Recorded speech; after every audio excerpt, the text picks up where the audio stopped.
Defence की सफल तैयारी केवल त्रिशूल डिफेंस एकेडमी के साथ पाएं recorded lectures, exclusive study material, extra study notes, doubt clearing sessions और भी बहुत कुछ। डिफेंस की तैयारी होगी पूरी क्योंकि टीडीए है ना। आज ही डाउनलोड करें देश का number 1 TDA learning app. Welcome to Trishul defence academy. I am BL Yadav. बच्चों, आज आप लोगों के लिए लेकर आया हूँ बहुत ही इम्पॉर्टेंट सेक्शन एनडीए का। कई बार मैंने देखा है कि बच्चे क्या करते हैं, जो तैयारी कर रहे हैं उनको राइट अप्रोच नहीं बन पा रही कि क्वेश्चन किस तरह से क्वेश्चंस आते हैं, क्वेश्चन की फ्रेमिंग किस तरह से होती है, क्वेश्चन की कह सकते हैं कि वैरायटी कैसे है। ठीक है, तो आज हम इंग्लिश में दिखाएंगे कि इंग्लिश लैंग्वेज में जो 50 क्वेश्चन आपका आता है उसकी क्या फ्रेमिंग होती है, क्या वैरायटी है उसकी, किस तरह से आपको एग्जाम ओरिएंटेड चीज़ों पर फोकस करने की ज़रूरत है। क्योंकि मैंने अक्सर देखा है कि बच्चे क्या करते हैं कि टॉपिक जो है, किस टॉपिक से क्वेश्चन आते हैं उसको न पढ़ने के बजाय क्या करते हैं, जहाँ से क्वेश्चन नहीं आते हैं वो सब टॉपिक्स पर ज़्यादा फोकस करते हैं। तो मेरा कहने का मतलब ये है कि आप एक राइट अप्रोच बनाने की कोशिश करें। और आपने देखा होगा कि पिछले 2 साल का जो एनडीए का पेपर हो रहा है, जब से कोविड शुरू हुआ था तब से जो एनडीए का पेपर हुआ है, आपने देखा होगा कि वो टोटल ग्रामर और वकैब बेस्ड आपका पेपर हो रहा है। मेरे कहने का मतलब है कि ग्रामर से क्वेश्चन आ रहा है, ग्रामर में जो क्वेश्चन पूछ रहा है वो स्पॉटिंग एरर और फिल इन द ब्लैंक आ रहा है। उसके बाद आपका 10 क्वेश्चन एंटोनिम्स का आ रहा है, 10 क्वेश्चन सिनोनिम्स का आ रहा है, उसके बाद 10 क्वेश्चन इडियम्स एंड फ्रेजेज आ रहा है। ठीक है, इस तरह से। और आपका सेंटेंस अरेंजमेंट जिसको कहते हैं, वहाँ से क्वेश्चन पूछे जा रहे हैं। ठीक है, तो आज हम बहुत ही इंपॉर्टेंट क्वेश्चंस को लेकर आए हैं और आपके साथ हम डिस्कस करेंगे कि आपको किस तरह, जैसे वर्ड पावर है और ग्रामर है, तो दोनों पर आपको बैलेंस बना के चलना है, दोनों पर एक राइट अप्रोच के साथ बच्चों आगे बढ़ना है। अब उसके बाद आप देखेंगे कि आपका सिलेक्शन 100% होगा। कब? जब आप राइट अप्रोच के साथ तैयारी करेंगे तब। ठीक है, तो आइए देखते हैं क्वेश्चन। हम 50 क्वेश्चन को लेकर आए हैं। जैसे आपके एग्जाम में क्वेश्चन आते हैं उसका एकदम सेम टू सेम हूबहू वही पैटर्न हम आपको दिखाएंगे। ठीक है, और उसको हम एक्सप्लेन भी करेंगे कि कहाँ पर कौन सा ऑप्शन सही है, वो भी मैं डिस्कस करूँगा। ठीक है, तो आइए आगे बढ़ते हैं। तो क्वेश्चन यहाँ से शुरू कर रहा हूँ। इंग्लिश स्पीड टेस्ट ये है। टोटल नंबर ऑफ क्वेश्चन जो है 50 है। टोटल नंबर ऑफ क्वेश्चन क्या है? 50 है बच्चों। स्टार्टिंग हमने वकैब से शुरू किया है, यानी वर्ड पावर से शुरू किया है। तो वर्ड पावर में हमने स्टार्टिंग में लिया है एंटोनिम्स, राइट। तो हम एंटोनिम्स को डिस्कस करेंगे पहले। तो एंटोनिम्स में देखिए पहला वर्ड क्या है? फैक्सिमिल है, राइट। फैक्सिमिल का मतलब होता है प्रतिलिपि। हिंदी वर्जन में अगर आएंगे तो इसका मतलब होता है प्रतिलिपि, जिसको हम फोटोकॉपी भी कहते हैं, राइट। तो चूंकि ये एंटोनिम्स है, क्या है बच्चों? एंटोनिम्स है, तो इसका आपको अपोजिट बताना है। तो फैक्सिमिल का क्या होगा बच्चों? यहाँ पर जो फैक्सिमिल का होगा वो वर्जिनल होगा। क्या होगा? फैक्सिमिल का क्या होगा? वर्जिनल होगा। ये ध्यान रखिएगा। फैक्सिमिल का क्या होगा बच्चों? वर्जिनल होगा। यहाँ पर ये आप लोग ध्यान रखिएगा। ठीक है, फैक्सिमिल का क्या होगा? वर्जिनल होगा। ठीक है, फैक्सिमिल का सिनोनिम्स क्या होगा बच्चों? वर्जिनल। ठीक है, क्लियर है यहाँ तक? किसी को कोई डाउट हो तो पूछ सकता है। फैक्सिमिल इसमें थोड़ा सा, हाँ ठीक है, फैक्सिमिल। चलिए शुरू करते हैं। थोड़ा सा टेक्निकल प्रॉब्लम की वजह से दिक्कत हो गई थी। अब फैक्सिमिल, ठीक है, फैक्सिमिल का जो आपका इसमें एंटोनिम्स है, अब ये बच्चों ध्यान रखिएगा, ये एंटोनिम्स हम लेके चल रहे हैं। तो एंटोनिम्स क्या है इसका? वर्जिनल है। क्या है? Original, right. इसका जो है वर्जिनल है, यानी सी ऑप्शन होगा। क्या होगा? C option. फैक्सिमिल का सिनोनिम्स वर्जिनल। ठीक है, इसके बाद फिर हम आगे बढ़ते हैं। बिलाई। बिलाई का मतलब होता है झुठलाना, झूठा साबित करना। बिलाई का मतलब क्या होता है? झुठलाना या झूठा साबित करना, राइट। झुठलाना या झूठा साबित करना। तो क्या होगा बच्चों इसका? अब बिलाई का मतलब झुठलाना, इसका एंटोनिम जस्टिफाई होगा। क्या होगा? Justify, right. बिलाई का जस्टिफाई होगा एंटानिम्स, ठीक है, राइट आंसर बी। इसके बाद फिर आइए हम आगे बढ़ते हैं क्वेश्चन नंबर 3 की तरफ। क्वेश्चन नंबर 3 क्या है देखेंगे आप लोग। क्वेश्चन नंबर 3, क्वेश्चन नंबर 3 है फीकंड। फीकंड का मतलब होता है बच्चों उपजाऊ। फीकंड का मतलब क्या होता है? उपजाऊ होता है, राइट। फीकंड का मतलब क्या होगा? उपजाऊ होगा। तो क्या होगा इसका? देखेंगे, फीकंड का मतलब उपजाऊ, राइट। तो इसका अपोजिट बैरन होगा। क्या होगा? बैरन। बैरन का मतलब बंजर। फीकंड का मतलब उपजाऊ, तो बैरन का मतलब बंजर, राइट। इसके बाद नेक्स्ट वर्ड दिया है सलेन। नेक्स्ट वर्ड आपका दिया है क्या? नेक्स्ट वर्ड है आपका सलेन है, राइट। नेक्स्ट वर्ड है सलेन। सलेन का मतलब क्या होता है? सलेन, अब सलेन का मतलब होता है उदास या दुखी। सलेन का मतलब उदास या दुखी होता है बच्चों। सलेन का मतलब उदास या दुखी होगा। तो इसका एंटानिम्स जो होगा वो क्या होगा बच्चों? चीयरफुल होगा। क्या होगा? चीयरफुल। इसका क्या होगा? चीयरफुल होगा, ठीक है। इसके बाद नेक्स्ट वर्ड हम ले रहे हैं डिटेन। डिटेन का मतलब होता है हिरासत में लेना। डिटेन का मतलब क्या होता है? हिरासत में लेना, राइट। तो रिलीज का मतलब क्या होता है? छोड़ना। तो इसका अपोजिट क्या होगा? रिलीज होगा आपका। क्या होगा? रिलीज होगा, ठीक है। इसके बाद नेक्स्ट क्वेश्चन है कैंडल। कैंडल का मतलब होता है जलाना। जलाना। इग्नाइट का भी मतलब वही जलाने के सेंस में यूज करता है। इनकरेज उत्साहित करना, इग्नोर अनदेखा करना। तो इसका जो अपोजिट होगा वो क्या होगा? एक्सटिंग्विश होगा। क्या होगा? एक्सटिंग्विश। कैंडल का एंटानिम्स बच्चों क्या होगा? एक्सटिंग्विश होगा, ठीक है। इसके बाद नेक्स्ट वर्ड है प्रिकैरियस। प्रिकैरियस, अब इसका जो प्रिकैरियस का एंटानिम्स होगा, प्रिकैरियस का मतलब होता है असुरक्षित या खतरनाक। इसका मतलब होता है असुरक्षित या खतरनाक। तो इसका जो आंसर होगा वो आपका बी होगा, सेफ होगा। इसका ऑप्शन कौन सा होगा? बी ऑप्शन, यानी कौन सा? सेफ होगा, ठीक है। चलिए आगे बढ़ते हैं। नेक्स्ट क्वेश्चन क्या है? प्रोफेन। प्रोफेन दिया हुआ है। नेक्स्ट वर्ड है प्रोफेन। प्रोफेन का मतलब क्या होता है बच्चों? प्रोफेन का मतलब होता है अपवित्र करना। प्रोफेन का मतलब क्या होता है? अपवित्र करना, राइट। एरोगेंट का मतलब होता है घमंडी। बिनाइन का मतलब होता है उदार। रेस्पेक्टफुल जानते ही हैं। तो इसका जो प्रोफेन का मतलब होता है अपवित्र करना, तो इसका राइट आंसर होगा, एंटानिम्स क्या होगा? डी होगा। क्या होगा? पायस होगा। क्या होगा? पायस, PIOUS, ठीक है। ये वर्ड आया हुआ है आपके एग्जाम में, एनडीए में पूछा गया है, ठीक है। इसके बाद आइए नेक्स्ट क्वेश्चन दिया है नेरियर। नेरियर का मतलब होता है निम्न, मतलब बॉटम की बात करना, नेरियर। तो क्या होगा इसका? नेरियर निम्न। तो क्या होगा? जेनिथ। इसका अपोजिट क्या होगा बच्चों? जेनिथ होगा, यानी सी ऑप्शन। इसका एंटानिम्स जेनिथ, यानी सी ऑप्शन होगा, ठीक है। इसके बाद नेक्स्ट क्वेश्चन की तरफ हम मूव करते हैं बच्चों।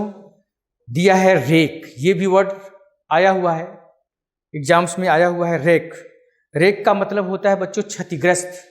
जैसे विमान या कार वगैरह क्षतिग्रस्त हो जाती है तो उसको रेक बोला जाता है। रेक का मतलब क्या होता है बच्चों? क्षतिग्रस्त। रेक का मतलब क्या होता है? क्षतिग्रस्त। तो इसका जो एंटानिम्स होगा वो क्या होगा? उल्टा, यानी अपोजिट इसका रिस्टोर होगा। क्या होगा बच्चों? इसका अपोजिट होगा रिस्टोर, यानी सी ऑप्शन। हमारा कौन सा ऑप्शन होगा? सी ऑप्शन होगा, ठीक है। इसके बाद नेक्स्ट क्वेश्चन की तरफ हम बढ़ते हैं। नेक्स्ट क्वेश्चन क्या है? सिनोनिम्स। अब यहाँ से सिनोनिम शुरू होता है। वो हमारा अपोजिट था, एंटोनिम्स था। अब हम सिनोनिम्स को शुरू कर रहे हैं। इसको शुरू कर रहे हैं सिनोनिम्स। तो सिनोनिम्स में दिया है एब्रोगेट। एब्रोगेट का मतलब होता है तोड़ना। क्या तोड़ना? एब्रोगेट का मतलब होता है तोड़ना, नियम या कानून तोड़ना। एब्रोगेट का मतलब तोड़ना। क्या तोड़ना? नियम या कानून तोड़ने को एब्रोगेट बोला जाता है, राइट। तो इसका जो सिनोनिम्स होगा, इसका सेम होगा, सिनोनिम्स होगा वो ए ऑप्शन होगा। कौन सा ऑप्शन होगा बच्चों? A option. इसका ए ऑप्शन होगा, यानी क्या होगा? रिपेल होगा। रिपेल का भी मतलब होता है तोड़ना या नियम या रद्द करना। तोड़ना या रद्द करना क्या नियम या कानून। ठीक है, इस तरह से। इसके बाद फिर हम आगे बढ़ते हैं। नेक्स्ट दिया है इंटरफीड। इंटरफीड दिया है। नेक्स्ट है इंटरफीड। इंटरफीड का मतलब होता है कि जिसको डर न हो, निर्भय, निडर। इंटरफीड का मतलब होता है निर्भय या निडर, राइट। तो इसका जो सिनोनिम्स होगा, इसका सिनोनिम्स होगा वो डी ऑप्शन होगा, फियरलेस होगा। क्या होगा बच्चों? फियरलेस होगा।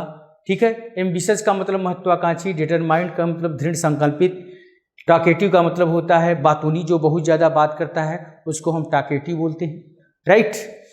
इसके बाद नेक्स्ट है कोलाइजल। कोलाइजल का मतलब क्या होता है? कोलाइजल का मतलब बच्चों होता है, कोलाइजल का मतलब होता है विशाल या बड़ा। क्या होता है? विशाल या बड़ा होता है। कोलाइजल का मतलब विशाल या बड़ा का सेंस देता है, राइट। तो इसका राइट आंसर जो होगा वो डी ऑप्शन होगा, इनॉर्मस होगा। इसका क्या होगा? इनॉर्मस होगा।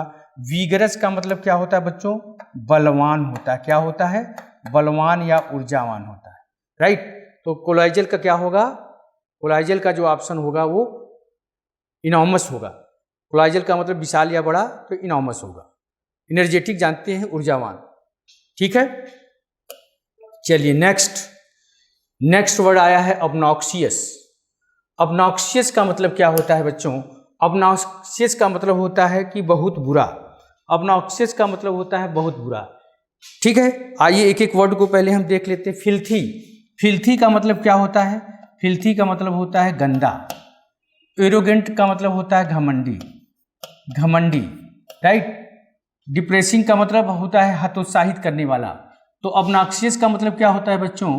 बहुत बुरा। तो इसका राइट आंसर क्या होगा? डिसगस्टिंग होगा। Disgusting, right. इसका राइट आंसर क्या होगा? डिसगस्टिंग होगा। ठीक है। इसके बाद 15 नंबर है मैनिया। 15 नंबर वर्ड दिया है। मैनिया का मतलब होता है पागलपन या जुनून। पागलपन या जुनून होता है। मैनिया का मतलब पागलपन या जुनून कह सकते हैं, राइट। पागलपन या जुनून, मैनिया। ठीक है। तो इसका जो आंसर होगा, इसका आंसर होगा ए, यानी मैडनेस होगा। इसका आंसर क्या होगा? मैडनेस होगा। मैडनेस। यहाँ पर मैनिया का मतलब पागलपन का मतलब ये होता है कि किसी चीज को पाने के लिए आप बहुत ज्यादा जब जुनूनी बन जाते हैं तो उसको मैनिया कहा जाता है। आपने देखा होगा कि दुनिया में जो लोग बहुत कुछ किसी काम को करने के लिए एकदम जुनून पैदा कर लेते हैं तो उनको वो चीज़ मिलती है, राइट। तो वही है मैनिया, मतलब मैडनेस। ठीक है। पागल जो होता है आपने देखा होगा कि वो किसी चीज़ को पाने के लिए होता है, किसी चीज़ को पाने के चक्कर में पागल होता है, राइट। दीवाना, पागल। ठीक है। चलिए नेक्स्ट वर्ड है आपका नेक्सस। नेक्स्ट वर्ड क्या है? नेक्सस है। नेक्सस का मतलब होता है बच्चों, नेक्सस का मतलब होता है साठगांठ। साठगांठ होता है, राइट। नेक्सस का मतलब साठगांठ। तो क्या होगा? इसका राइट आंसर होगा ए, कनेक्शन होगा। डिफिक्ट का मतलब क्या होता है बेटा? कमी। डिफिक्ट का मतलब कमी होता है, राइट। डिस्टेंस आप जानते ही हैं। ठीक है, क्लियर है यहां तक? इसके बाद 17 नंबर है जुबिलिएंट। जुबिलिएंट का मतलब क्या होता है बच्चों? जुबिलिएंट का मतलब होता है खुश। जुबिलिएंट का मतलब होता है खुश। ठीक है। तो इसका मतलब जब क्या होता है? खुश। तो इसका जो सिनोनिम्स होगा वो सी ऑप्शन होगा। क्या होगा? सी। ग्लूमी का मतलब होता है उदास। ग्लूमी का मतलब क्या होता है? उदास होता है। ग्लूमी का मतलब उदास होता है। ठीक है। चलिए इसका जुबिलिएंट का क्या होगा? राइट आंसर सी होगा, सी ऑप्शन। ठीक। चलिए इसके बाद आते हैं क्वेश्चन नंबर 18, ट्रैंकिल। ट्रैंकिल, ठीक है। आइए पहले कुछ शब्दों को हम देख लेते हैं उसमें जो ऑप्शन दिया हुआ है। पीसफुल का मतलब क्या होता है? शांत होता है। बोलिए ट्रिमेंडस का मतलब क्या होता है? विशाल या ट्रिमेंडस, विशाल के सेंस में। ट्रैंकिल का मतलब क्या होता है? अब ट्रेचरस, पहले ट्रैंकिल का मतलब होता है, ट्रैंकिल का मतलब होता है शांत, ट्रैंकिल का मतलब शांत होता है, तो इसका जो सिनोनिम्स होगा वो डी ऑप्शन होगा, पीसफुल। ट्रेचरस का मतलब होता है धोखेबाज, धोखेबाज होता है, ट्रेचरस का मतलब होता है धोखेबाज। ट्रिमेंडस का मतलब विशाल या बड़ा का सेंस देता है, ट्रिमेंडस सक्सेस बोला जाता है, बड़ी सफलता, ट्रिमेंडस सक्सेस। ठीक है, क्लियर है। इसके बाद आता है 19 नंबर, जीलस। जीलस का मतलब होता है उत्साही। क्या होता है? जीलस का मतलब होता है उत्साही, उत्साही, राइट। जीलस का मतलब उत्साहित होता है। इम्पेशेंट का मतलब होता है उतावला, उतावला। फ्यूरियस का मतलब नाराज, बहुत नाराज, बहुत नाराज। जीलस का मतलब ईर्ष्यालु, ईर्ष्यालु। तो इसका जो सिनोनिम्स होगा वो क्या होगा? आर्डेंट होगा। आर्डेंट का मतलब भी उत्साही होता है, आर्डेंट का मतलब क्या होता है? उत्साही होता है। ठीक है, आर्डेंट का मतलब भी क्या होता है? उत्साही होता है। इसके बाद आइए पैसिफाई। पैसिफाई का मतलब होता है शांत करना। पैसिफाई का मतलब क्या होता है बच्चों? शांत करना होता है, राइट। राउज का मतलब होता है कि भड़काना, भड़काना या उकसाना, भड़काना या उकसाना। रिजॉइस का मतलब खुश होता है, तो इसका जो सिनोनिम्स होगा वो ऑप्शन ए होगा। क्या होगा? Calm down. इसका सिनोनिम्स क्या होगा? काम डाउन, शांत करना। इसका सिनोनिम्स क्या होगा? काम डाउन, शांत करना। ठीक है बच्चों, तो ये रहा आपका वोकैब का सेक्शन। ठीक है, अब इसके बाद फिर हम आगे बढ़ते हैं। अब देखिए इसके बाद का सेक्शन जो है वो क्या है? इसके बाद का जो सेक्शन है बच्चों वो है idioms and phrases. Choose the one which best express the meaning of the given idioms and phrases. आपको पता होगा बच्चों कि आप लोग एग्जाम में 10 क्वेश्चन इडियम्स एंड फ्रेजेस भी पूछता है, राइट। इसलिए अच्छा खासा वोकैब को भी बिल्डअप करना पड़ेगा, तभी आपको सफलता मिलेगी। ठीक है, तो आइए इडियम्स एंड फ्रेजेस को देखते हैं। ऑल एगॉग, ऑल एगॉग का मतलब होता है बेचैन, रेस्टलेस। ऑल एगॉग का मतलब होता है बेचैन, रेस्टलेस। तो इसका जो राइट आंसर होगा वो क्या होगा? सी होगा। राइट आंसर सी होगा। ठीक है, क्लियर है। इसके बाद आता है question number 2, to lose one's head. To lose one's head, option A में करा टू गो मैड, बी में करा टू बिकम नर्वस, सी में करा to become confuse and over excited, D में करा टू लूज द बैलेंस। तो इसका जो राइट आंसर होगा ये सी होगा बच्चों, ध्यान रखिएगा, to become confuse and over excited. ठीक है, क्लियर है। चलिए आगे बढ़ते हैं। इसके बाद है to spills the beans. To spills the beans, to spills the bean का मतलब होता है कि गुप्त, सेक्रेट को, चीज़ों को का खुलासा करना। सेक्रेट चीज़ों का खुलासा करना यानी गुप्त चीज़ों को उजागर करना। गुप्त चीज़ों को क्या करना? गुप्त चीज़ों का उजागर करना, राइट। तो इसका क्या होगा? To reveal secret information. Right answer इसका क्या होगा? ए होगा। राइट आंसर ए होगा। ठीक है, क्वेश्चन नंबर 2 क्या कर रहा है? To read between lines. To read between lines, to read between lines का मतलब होता है कि to grasp the hidden meaning. To grasp the hidden meaning यानी राइट आंसर क्या होगा बच्चों? आपका डी होगा, to grasp the hidden meaning. ठीक है, इसके बाद फिर आगे बढ़ते हैं हम। नेक्स्ट है to be up and doing. To be up and doing, A में करा to recover from illness, B में करा to be actively engaged, C में करा टू प्रोग्रेस सेटिस्फैक्ट्री, डी में करा to be expressive and explicit. तो राइट आंसर इसका क्या होगा? To be up and doing का मतलब होता है to be actively engaged. Actively क्या? इंगेज्ड। राइट आंसर आपका क्या होगा? B, B for Bombay. ठीक है, क्लियर है। अब इसके बाद फिर हम आगे बढ़ते हैं। नेक्स्ट क्वेश्चन क्या है, I star in a tea cup. I star in a tea cup का मतलब होता है, इसका मतलब होता है much excitement over something trivial. Much excitement over trivial matter. Trivial, much excitement over something trivial. थोड़ी सी चीज़ों पर, कुछ मामूली सी बात पर क्या हो जाना, बहुत ज़्यादा उत्साही हो जाना, बहुत ज़्यादा उत्तेजित हो जाना। तो राइट आंसर होगा इसका, राइट आंसर सी होगा। राइट आंसर क्या होगा, सी होगा। ठीक है। इसके बाद नेक्स्ट है to accept the gauntlet. To accept the gauntlet का मतलब होता है to accept a challenge. To accept the gauntlet का मतलब to accept a challenge. Right answer B होगा। ठीक है, राइट आंसर क्या होगा बच्चों, बी होगा। ठीक है। इसके बाद आइए, नेक्स्ट दिया है फ्रेंच लीव। फ्रेंच लीव का मतलब ये होता है कि बिना परमिशन के, मतलब कि बिना बताए छुट्टी ले लेना।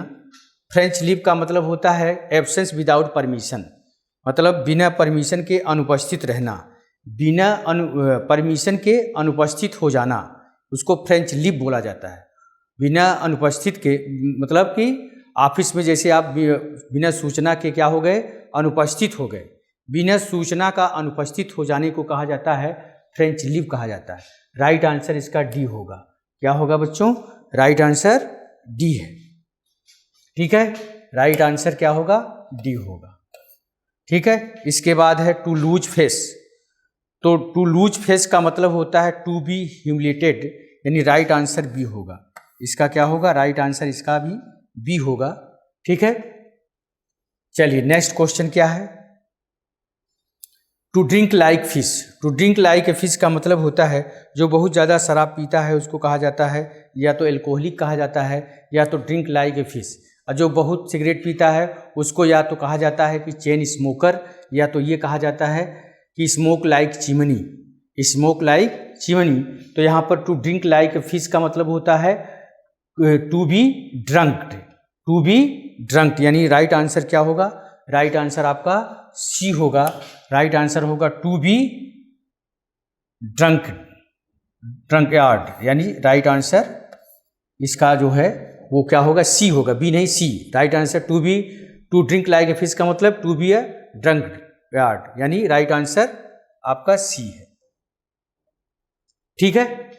तो ये रहा आपका 10 क्वेश्चन ईडियम्स एंड फ्रेजेस का। 10 क्वेश्चन ये क्या रहा, ईडियम्स एंड फ्रेजेस। ठीक है बच्चों। इसके बाद फिर हम शुरू करते हैं। अब ग्रामर का सेक्शन आता है, आपके सामने पेश हो रहा है grammar. Find out error if any, ये ग्रामर के क्वेश्चन है। ठीक है, ग्रामर के क्वेश्चन है। बहुत अच्छे अच्छे क्वेश्चन का कलेक्शन मैं लेकर आया हूँ बच्चों, देख सकते हैं आप लोग। पहला क्वेश्चन क्या है, he is a university professor but of his 3 sons neither has any merit. Right, neither has any merit. तो यहाँ पर देखिए, he is a university professor but of his 3 sons. तो आप लोगों को पता होगा बच्चों कि नाइदर जो होता है, नाइदर और आइदर, ये दोनों का प्रयोग हम किसके लिए करते हैं, फॉर 2 persons और थिंग्स के लिए करते हैं। 2 persons और थिंग्स के लिए हम इसका प्रयोग करते हैं। ठीक है। 2 से अधिक के लिए हम क्या करते हैं, नाइदर के स्थान पर, ध्यान दीजिएगा, 2 से अधिक के लिए नाइदर के स्थान पर हम नन का प्रयोग करते हैं। 2 से अधिक के लिए नाइदर के स्थान पर नन करेंगे, और 2 से अधिक के लिए आइदर के स्थान पर, आइदर के स्थान पर बच्चों हम क्या यूज करते हैं, एनी या एनी वन का प्रयोग करते हैं। एनी या एनी वन का प्रयोग करते हैं। मतलब कहने का मतलब ये है कि either is use for 2 persons और things, for more than 2 persons और थिंग्स, एनी और एनी वन इज यूज्ड। मतलब आइदर का प्रयोग हम 2 व्यक्तियों या वस्तुओं के लिए करते हैं, क्योंकि आइदर का मतलब भी होता है 2 में से कोई एक। ठीक है। 2 से अधिक के लिए आइदर के स्थान पर एनी या एनी वन का प्रयोग करेंगे। और नाइदर का प्रयोग क्या होता है, neither is use for 2 persons और things, for more than 2 persons और things we use none. We use none, right. तो यहाँ पर क्या होगा, आपका जो क्वेश्चन है इसमें देखिए 3 सन्स की बात कर रहा है। जब 3 सन्स की बात करेगा तो बच्चों ध्यान रखिएगा, यहाँ पर नाइदर नहीं आएगा, यहाँ पर क्या आएगा, यहाँ पर आएगा नन आएगा। क्या आएगा, नन आएगा। ठीक है, मेरे ख्याल से ये कंसेप्ट आप लोगों को क्लियर हो गया होगा। ठीक है, क्वेश्चन नंबर 2 क्या कह रहा है, he was so afraid that his knees knocked one another. He was so afraid, वो बहुत डरा हुआ था, इसलिए उसके जो घुटने थे वो आपस में टकरा रहे थे। तो आपको पता होगा कि इंसान के घुटने नीज 2 ही होते हैं, तो 2 के लिए हम वन अनदर का प्रयोग नहीं करेंगे। यहाँ पर हम क्या करेंगे, वन अनदर के स्थान पर हमको क्या करना पड़ेगा, ईच अदर का प्रयोग करना पड़ेगा। क्योंकि ऐसा क्यों बोल रहा हूँ, क्योंकि ईच अदर जो होता है वो किसके लिए आता है, फार टू के लिए आता है, फार टू। और वन अनदर किसके लिए आता है बच्चों, वन अनदर जो होता है वो किसके लिए आता है, मोर देन 2 के लिए आता है, मोर देन 2 के लिए आता है। ठीक है, तो he was so afraid that his knees घुटने 2 होते हैं, वन अनदर के स्थान पर यहाँ पर क्या करना पड़ेगा बच्चों, ईच अदर का प्रयोग करना पड़ेगा। यानी सी ऑप्शन हमारा क्या है, गलत है। सी ऑप्शन हमारा गलत है, रॉन्ग है। यहाँ पर हम क्या यूज करेंगे, वन अनदर के स्थान पर ईच अदर का प्रयोग करेंगे। ठीक है, इसके बाद हम नेक्स्ट क्वेश्चन की तरफ बढ़ रहे हैं। बहुत अच्छे क्वेश्चन हैं, ध्यान रखिएगा बच्चों। क्वेश्चन नंबर 33, क्वेश्चन नंबर 33 क्या कर रहा है, when one hears of the incident about plane crash he feels very sorry, right. तो यहां पर देख सकते हैं आप लोग क्या करा, when one hears of the incident about the plane crash he feels very sorry नहीं होगा बच्चों, यहां पर ही। क्योंकि देखिए आपको पता होगा जब कोई सेंटेंस हम जनरली में बोलते हैं तो सेंटेंस की शुरुआत हम वन से करते हैं। जैसे हर इंसान को अपने माता पिता की सेवा स्वयं करनी चाहिए, तो हम क्या बोलते हैं, one should serve one's parents oneself, one should serve one's parents oneself, one should serve one's parents oneself, right. तो यहाँ पर देखिए ये जनरल में बोल रहा है कि when one hears of the incident about the plane crash, जब कोई इंसान प्लेन क्रैश की घटना को सुनता है तो हर इंसान को क्या होता है, बड़ा दुख होता है। तो यहाँ पर जो बच्चों ऑप्शन सी आपका गलत है, यहाँ पर जो दूसरी बार ये ही यूज कर रहा है, यहाँ पर ध्यान रख दीजिएगा बच्चों, जो ही यूज हुआ है यहाँ पर ही के स्थान पर वन आएगा। वन इसलिए आएगा, वंस नहीं आएगा यहाँ पर क्योंकि आगे वर्ब दी हुई है, तो सब्जेक्टिव केस होगा। वन का जैसे अगर आप कैटेगराइज करें तो सब्जेक्टिव, ऑब्जेक्टिव और पजेसिव, और उसके बाद क्या होता है, रिफ्लेक्सिव। बोलिए, तो ऑब्जेक्टिव सब्जेक्टिव, तो वन और का ऑब्जेक्ट वन ही होता है। पजेसिव क्या होता है बच्चों, वंस होता है। रिफ्लेक्सिव क्या होता है, वन सेल्फ होता है, वन सेल्फ होता है। ठीक है, तो यहां पर सेंटेंस, अच्छा इस वन की शुरुआत कब की जाती है, इस वन का मतलब क्या होता है, इस वन का अगर देखा जाए तो इस वन का मतलब यह है कि वन यूज एज पर्सन। यहाँ पर जो वन यूज किया जाता है वो कैसे किया जाता है, पर्सन की तरह, वन यूज एज पर्सन होता है ये। ठीक है, इस वन का मतलब होता है कि हर इंसान होता है, या हर किसी को, या हर व्यक्ति को, ये होता है इसका मतलब। ठीक है, चलिए अब आगे आइए। तो यहां पर जो ही है यहां पर वन होना चाहिए। When one hears of the incident about the plane crash, one feels very sorry। ये क्वेश्चन एनडीए में आ चुका है। ठीक है, चलिए नेक्स्ट क्वेश्चन की तरफ हम मूव करते हैं। नेक्स्ट क्वेश्चन कह रहा है, the crowd of angry students ordered the closing of the shop. अब यहाँ पर ध्यान दीजिएगा, एंग्री स्टूडेंट। अब यहाँ पर सवाल ये उठेगा कि भीड़ 2 तरह से होती है। एक तो आप मेले में गए हैं और वहाँ पर भीड़ है, या मार्केट में गए हैं वहाँ पर भीड़ है, तो उसके लिए हम क्राउड यूज करते हैं। लेकिन अगर गुस्साए हुए लोगों की भीड़ है, एक जगह इकट्ठा हुए हैं, धरना प्रदर्शन कर रहे हैं, तो ऐसी भीड़ को हम क्राउड नहीं बोलते हैं, हम ऐसी भीड़ को हम मॉब बोलते हैं। क्या बोलते हैं बच्चों, मॉब। तो यहाँ पर जो क्राउड वर्ड यूज हो रहा है, यहाँ पर क्या आएगा, MOB, मॉब होना चाहिए। मॉब का मतलब होता है गुस्साए हुए लोगों की जो भीड़ होती है उसको हम क्या कहते हैं, मॉब कहते हैं। ठीक है, इसके बाद नेक्स्ट क्वेश्चन की तरफ हम बढ़ रहे हैं। नेक्स्ट क्वेश्चन क्या है, the manager has confidence the engineer ability to design the new software. The manager has confidence in the engineer ability to design the new software. अब देखिए बच्चों, इसमें क्या है, ये क्वेश्चन जो है आपका नाउन का क्वेश्चन है और नाउन से पजेसिव केस से ये क्वेश्चन है। तो यहाँ पर देखिए, the manager has confidence in the engineer ability, engineer ability कह रहा है, तो यहाँ पर जो होगा वो इस तरह से होगा, इंजीनियर में एपॉस्ट्रोफी एस लगाओगे, इंजीनियर्स एबिलिटी होना चाहिए। क्या होना चाहिए बच्चों, इंजीनियर्स एबिलिटी, मतलब इंजीनियर की क्षमता। ठीक है, इंजीनियर की क्षमता, तो इंजीनियर्स एबिलिटी यानी बी ऑप्शन गलत है, इसमें यह इंजीनियर में एपॉस्ट्रोफी यस लगना चाहिए, एपॉस्ट्रोफी यस लगेगा, राइट। इसके बाद आइए क्वेश्चन नंबर 36। क्वेश्चन नंबर 36 क्या कह रहा है,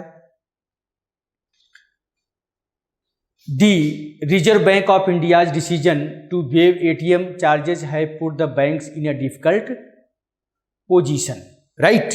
अब यहाँ पर देखिए किस ऑप्शन में गलती है, तो यहाँ पर आप देखेंगे, क्वेश्चन पढ़िए, the reserve bank of India decision, reserve bank of India का निर्णय, वो एपॉस्ट्रोफी एस वहाँ पर सही है, to waive ATM charges have put the banks. अब यहाँ पर बच्चों ध्यान दीजिएगा, यहाँ पर जो हैव है, ये हैव का प्रयोग यहाँ पर नहीं होगा, हैज का प्रयोग होगा। क्यों, बी ऑप्शन हमारा गलत है, क्यों, क्योंकि रिजर्व बैंक ऑफ इंडिया एक है, रिजर्व बैंक ऑफ इंडिया एक है, इसलिए यहाँ पर हैव नहीं आएगा, हैव के स्थान पर हमको क्या यूज करना पड़ेगा, हैज का प्रयोग करना पड़ेगा। ठीक है, ये यहाँ पर मिस्टेक है, ऑप्शन बी में हैव के स्थान पर क्या होगा, हैज होगा। जैसे आप बोलते हो कि Tata Motors has increase its profit. अब टाटा मोटर्स कितना है, एक है, टाटा मोटर्स एक है, उसकी ब्रांच अलग अलग हो सकती है। स्टेट बैंक ऑफ इंडिया एक है, उसकी ब्रांच अलग अलग हो सकती है, राइट, तो उस सेंस में। ठीक है, इसके बाद आइए question number 27, I have no problem as there are few passenger in the compartment today, right. क्या क्वेश्चन कह रहा है कि I have no problem as there are few passenger in the compartment today. अब यहाँ पर देखिए, बड़ा अच्छा क्वेश्चन इसने बनाया है, ये क्वेश्चन एडजेक्टिव का है, क्वेश्चन है एडजेक्टिव का है। ये क्वेश्चन कह रहा है कि आई हैव नो प्रॉब्लम, मुझे समस्या नहीं है, as there are few passenger in the compartment today, क्योंकि आज कंपार्टमेंट में पैसेंजर कम है। आज कम है इसका मतलब कल ज़्यादा थे, आज पैसेंजर कम बोल रहा है कि आज पैसेंजर कम है, इसका मतलब कि कल ज़्यादा थे, यानी कल से वो तुलना कर रहा है। जैसे हम अगर क्लास में आए और बच्चे कम हों तो हमने बोला कि आज बच्चे कम हैं, इसका मतलब कल ज़्यादा थे, राइट। तो यहाँ पर तुलना हो रही है, लेकिन वो तुलना हिडन है, तुलना हिडन है, ठीक है। इसलिए यहाँ पर जो गलती है, ध्यान दीजिएगा, ऑप्शन बी आपका गलत है बच्चों, ऑप्शन बी। यहाँ पर फ्यू नहीं आएगा, फ्यू के स्थान पर हम फीवर का प्रयोग करेंगे, फ्यू के स्थान पर हम किसका प्रयोग करेंगे, फीवर, कंपैरेटिव डिग्री का प्रयोग करेंगे, क्योंकि वो तुलना कर रहा है, लेकिन तुलना हिडन है। तुलना क्या है, हिडन है, इसलिए पता नहीं चल पा रहा है, ठीक है। अगर डायरेक्ट आगे देन लगा होता तब आप समझ जाते हैं कि कंपैरेटिव डिग्री का प्रयोग करना है, लेकिन यहाँ पर ऐसा नहीं किया है उसने, लेकिन तुलना हो रही है, इसलिए फ्यू के स्थान पर फीवर होगा, ठीक है। इसके बाद फिर आइए आगे बढ़ते हैं हम क्वेश्चन नंबर 38। क्वेश्चन नंबर 38 देखिए, he is going every day for a morning walk with his friends and neighbours. अब यहाँ पर देखिए, ऑप्शन आपका ए गलत है, ऑप्शन ए में गलती है बच्चों। यहाँ पर क्या गलती है, क्योंकि जब एवरी डे वगैरह लग जाता है, ऑलवेज, एवरी डे, यूजुअली, इस तरह के जब वर्ड लगते हैं तो हम कॉन्टिन्यूअस टेंस का प्रयोग नहीं करते हैं। तो यहाँ पर जो गोइंग लिखा है, गोइंग के स्थान पर क्या होगा, इज गोइंग के स्थान पर कह सकते हैं, इज गोइंग के स्थान पर हमको गोज का प्रयोग करना पड़ेगा। इज गोइंग के स्थान पर क्या यूज करना पड़ेगा, गोज का प्रयोग करना पड़ेगा। क्यों, क्योंकि एवरी डे लगा हुआ है, इसलिए, एवरी डे लगा हुआ है इसलिए। ठीक है, अब आइए आगे बढ़ते हैं। क्वेश्चन नंबर 39 क्या कह रहा है? India had got freedom in 1947। India had got freedom इन 1947। तो ध्यान रखिएगा बच्चों, जब सेंटेंस में पास्ट स्पेसिफिक टाइम दिया रहता है, जब सेंटेंस में पास्ट स्पेसिफिक टाइम दिया रहता है, तब कभी भी आप प्रेजेंट परफेक्ट या पास्ट परफेक्ट टेंस का प्रयोग नहीं करोगे। हमेशा और हमेशा पास्ट इंडेफिनिट का प्रयोग किया जाता है।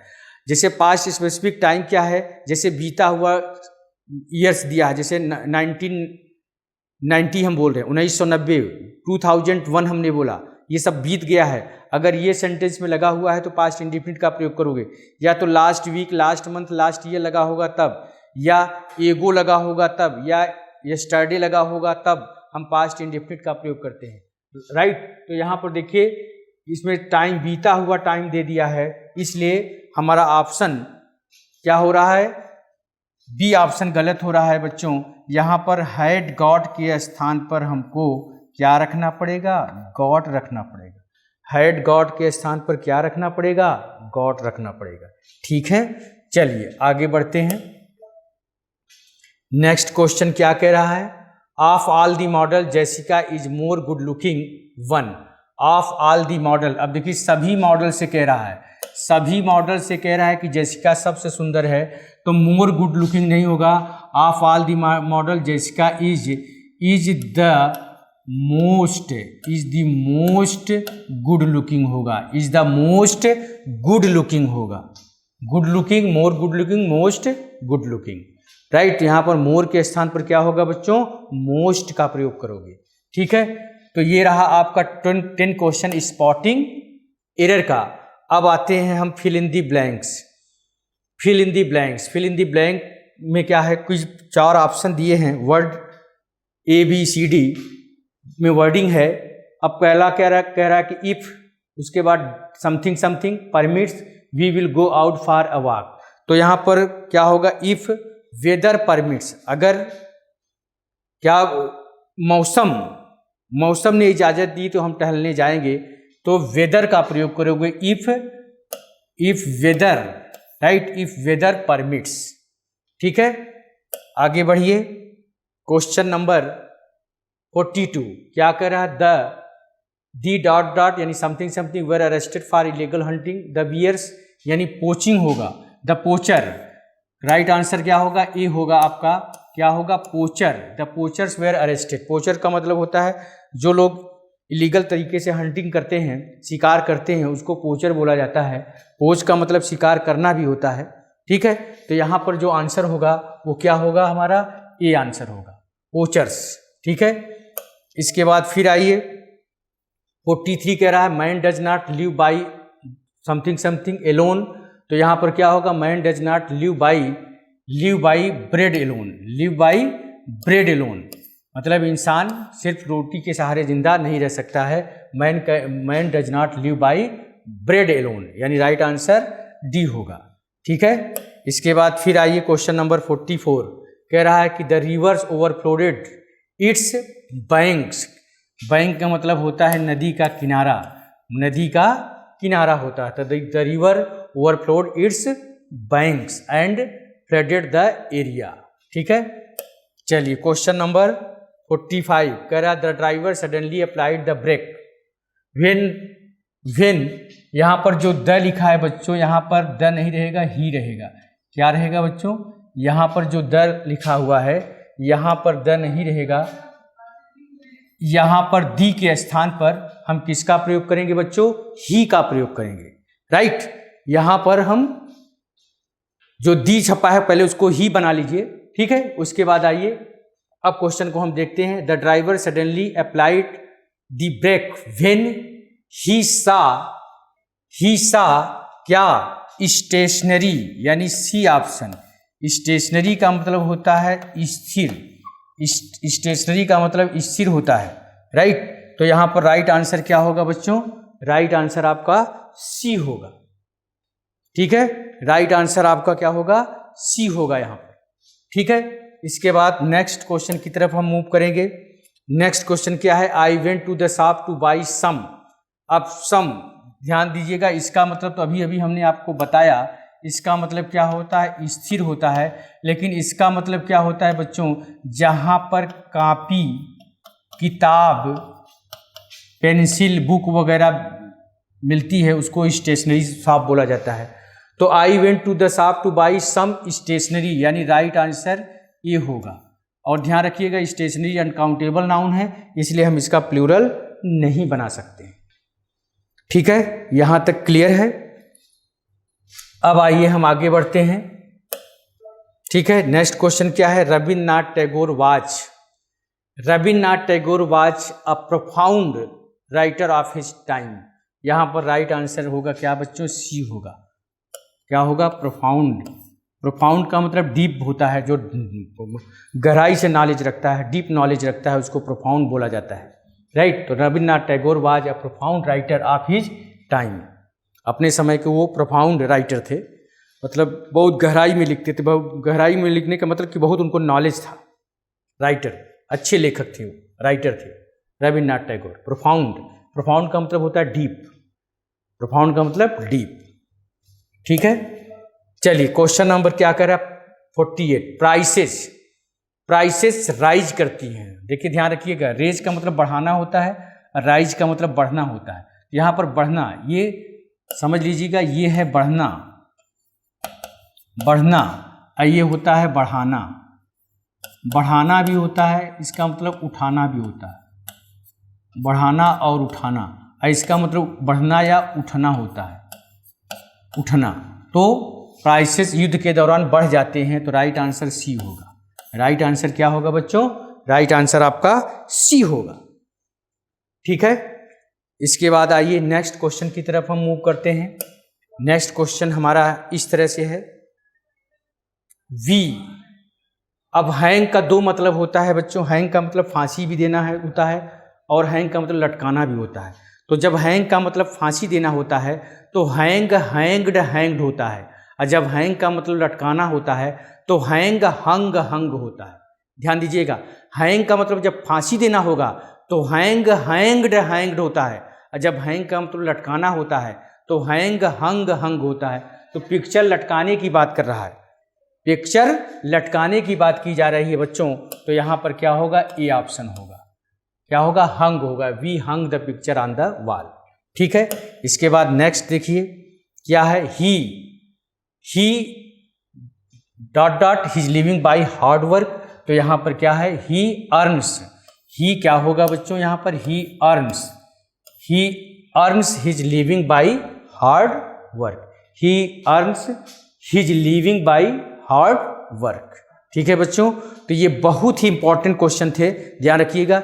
इस तरह से आपके एग्जाम्स में क्वेश्चन बच्चों पूछे जाते हैं। ठीक है, तो इस तरह से के क्वेश्चन हम आपको लेकर आते रहेंगे, आपके साथ हम इसको डिस्कस करेंगे जो है।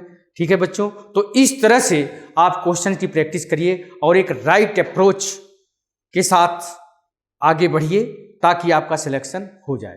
ठीक है, मतलब हमेशा अच्छे क्वेश्चंस को सॉल्व करने की आदत डालें, जैसे क्वेश्चन आपके एग्जाम में पूछे जाते हैं। स्टूडेंट क्या करता है, कभी कभी फालतू क्वेश्चन गाइड्स वगैरह से करता रहता है। आपको ऐसे क्वेश्चन करने की जरूरत नहीं है।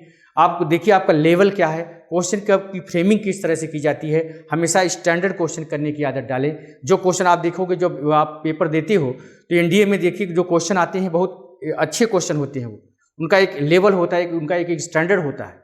ठीक है, तो ऐसे क्वेश्चन करने की आदत डालिए बच्चों। तो आज हम यहीं तक रखेंगे। जय हिंद। डिफेंस की सफल तैयारी केवल त्रिशूल डिफेंस एकेडमी के साथ। पाएं recorded lectures, exclusive study material, extra study notes, doubt clearing sessions और भी बहुत कुछ। डिफेंस की तैयारी होगी पूरी, क्योंकि टीडीए है ना। आज ही डाउनलोड करें देश का नंबर 1 टीडीए लर्निंग ऐप।